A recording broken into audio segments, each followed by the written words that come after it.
Hey cycling friends, James with Team Finish Strong. I'm down here at the lake today on a very dreary day. You know, they say that only ducks enjoy this kind of weather, or as the saying goes, but you know what? I don't even think the ducks and the geese are really all that happy today. I think they would prefer to have some nicer weather and probably a little food in the process. But I'm just going to sit down here for a moment and have a chat with you.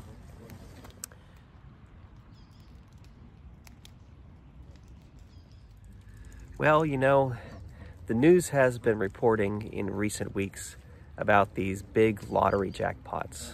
And I imagine those who hit it big time are probably doing pretty well today.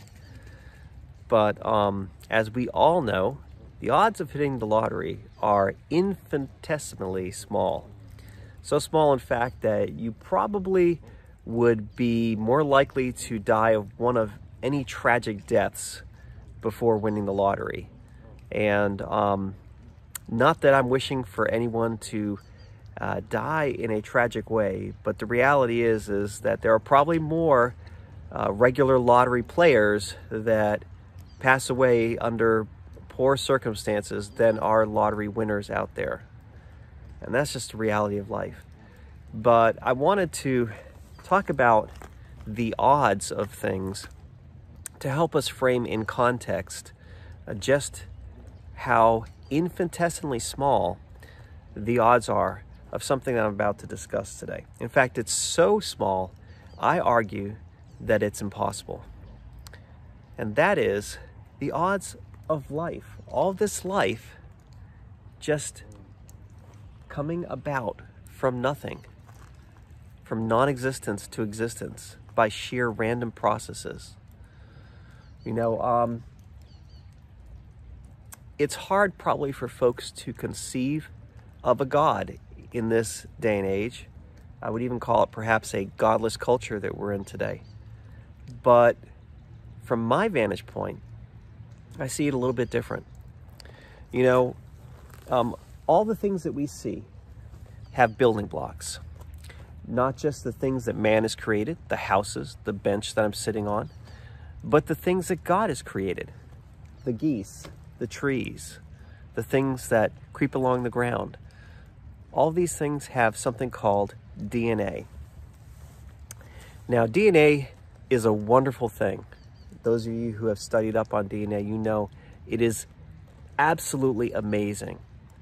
It is something that as a developer, I can appreciate, because part of my responsibility at my work is to design applications. And in doing so, you're creating the building blocks for something great. Now, my tools are virtual, but God works with physical tools. And but I'll get to that in a second.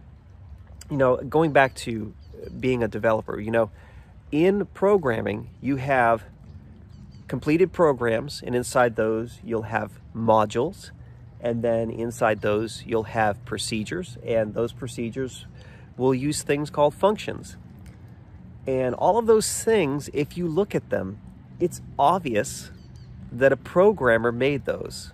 Obvious that the programmer made those, especially when you hit the run button and you see what it does. Obvious it had a creator. But what if you got down to the level of the bits and bytes on the disk, the ones and zeros? If you splashed ones and zeros across a football field that represents a program, well, would you be able to tell what it does? Would it even look like anything that was created by a human being? Or could it have just been some random string of numbers? Very hard to tell. You'd have to do a lot of work to decode the fact that it is actually encoded in a very particular way. Well, what if you break it down even further? What if you get down to the electrical impulses of programming and you shot it up in the airwaves, okay? You know, RF, like the old day modems. Remember those old modems? I'm kind of showing my age here, but those US robotics modems, when they first dialed up, you'd hear a right? And that noise that you heard wasn't just noise. It wasn't static. It was actually data, you know, discrete data being passed back and forth. But if you look at that versus just static on an AM radio, it's kind of hard to tell the difference, especially if they're at the same volume or level. And that's what I'm talking about here. At its most basic level, even the most sophisticated programs might somehow be indistinguishable from noise, because that's the complexity that we're dealing with here in the programming world. And I argue that's the same way with life. You know, when we look at life in its macro form, a human being, a brain, a mind, consciousness, it begs a creator. But you know, when people try to break it down to bits and bytes and molecules, they say, well, it's just random chemical processes working together. Now, let me tell you, folks, I argue differently. You look at DNA, and what is DNA? It's a program. It's a molecular engine for building everything that we see in life. And it is such a finely tuned, exquisitely designed program that it blows our minds, and we can't conceive of a creator that is that good to create something like that. But you think about it, every little bit and byte in that DNA has a purpose.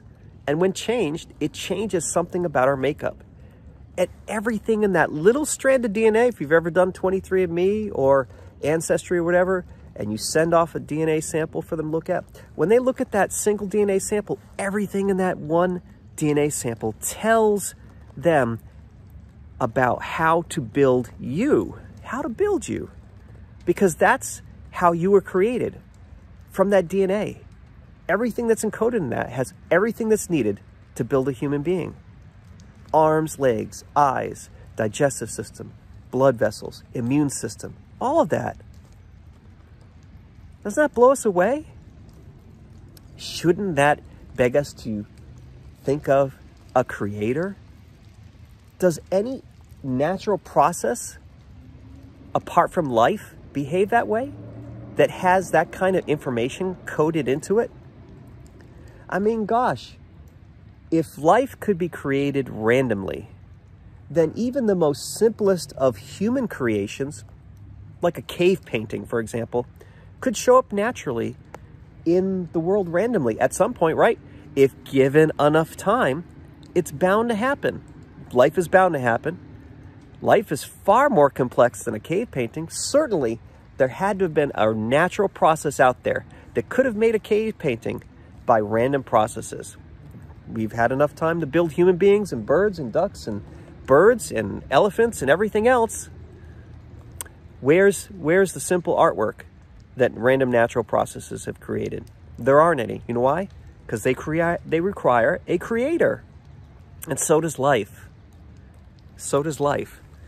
You know, that is why I have such a hard time understanding how people can reject the witness of God in this world. It is literally all around them. It is literally all around them. Everything that has been created by God. And it's good. It's beautiful. Even on these dreary days. Even on these dreary days.